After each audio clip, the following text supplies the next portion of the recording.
Good morning students. Today we will discuss about the AES encryption. यहाँ पर देखिए हमारे पास में जो AES encryption है, it is a set of specially derived keys. Those derived keys are known as round keys. अब उसके बाद में जब हम encryption इसके ऊपर अप्लाई कर रहे हैं तो जितनी भी round keys हैं they has to be in the array form. Those array form will be converted exactly a block of data that is to be encrypted. So we perform those round keys in some manner of the AES, which are as follows. There will be a 128-bit block we have to take in this encryption. Okay, so this like we have the steps are as follows. That the first step, we derive the set of round keys which are already we have considered. Second is your initialization of the state array. That means you have to make the block of the plain text into a 128-bit. So 128-bit can be converted into 16 bytes also.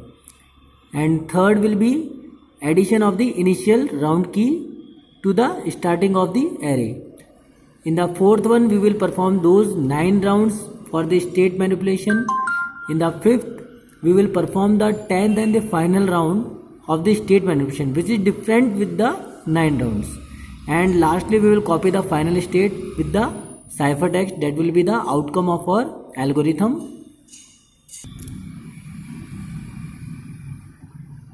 अब यहाँ पर हम देखेंगे कि we have two things different in the manner in the AES, that the all rounds are at one place and the last or the 10th round is at one place.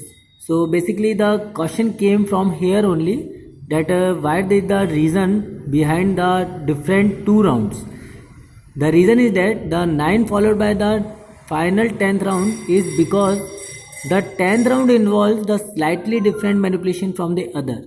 These blocks are just the sequence of the 128-bit since, so we have to solve first, convert it into 16 128 bits into bytes.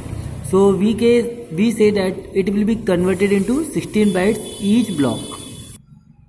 यहाँ पर देखिए हमारे पास में जो load array है हमारे पास, तो load state का जो एरे है उसको हम लोग कंसिडर करेंगे पहले, और जो हमने अपनी राउंड कीज़ कंप्यूट की हुई है उसको दोनों को एक फंक्शन में डाल करके, जो फंक्शन है हमारा एक्सऑर का है, तो उसके अंदर जैसे हमने दोनों की एक्सऑरिंग करी तो रिजल्ट हमारे पास में जो भी आएंगे उसको आपको कन्वर्ट किस में करना है, 16 बाइट्स ईच के अंदर. ठीक है, वो 16 बाइट्स हमारे पास में बन जाएगी. अब उसकी परमुटेशन के लिए हम लोग शिफ्ट करेंगे रोज़ को, फिर कुछ कॉलम्स उसमें इंटरमिक्स कर देंगे, और जो हमारा कॉलम्स इंटरमिक्स हो चुका होगा उसको फिर वापस से हम क्या करेंगे, ये जो हमारी राउंड कीज़ है इसके साथ में जो भी लास्ट एंड आ रहा होगा अपना, तो उसको साथ में एक्सऑरिंग कर देंगे. ऐसा हम लोगों को कितनी बार इस वाले पार्ट को रोटेट करना है, 9 टाइम्स. ठीक है, जब ये 9 टाइम्स फॉलो अप हो जाएगा तो 10th राउंड के अंदर हम लोगों को यहाँ पर इसको फाइनल जो एक्सऑर का रिजल्ट आएगा उसको क्या करेंगे, सब बाइट्स में वापस से ले लेंगे. जो 16 बाइट्स का हमारा रिजल्ट आ रहा है, 16 बाइट्स के रिजल्ट के बाद में उसको शिफ्ट कर देंगे हम.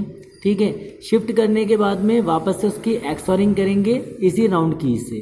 ठीक है, तो ये जो फाइनल रिजल्ट आएगा ये हमारा एनक्रिप्टेड मैटर आएगा. ठीक है, तो जो हमारा सिफर टेक्स्ट होगा वो ये वाला होगा. अब इसीलिए मैंने बताया कि ये आपका 9 राउंड्स एक तरफ है और ये लास्ट राउंड एक तरफ है.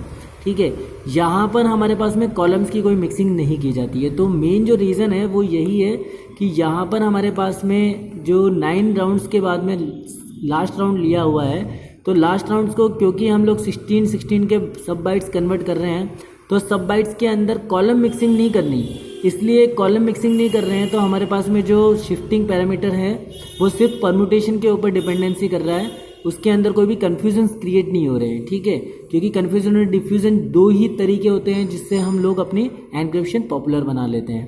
ठीक है.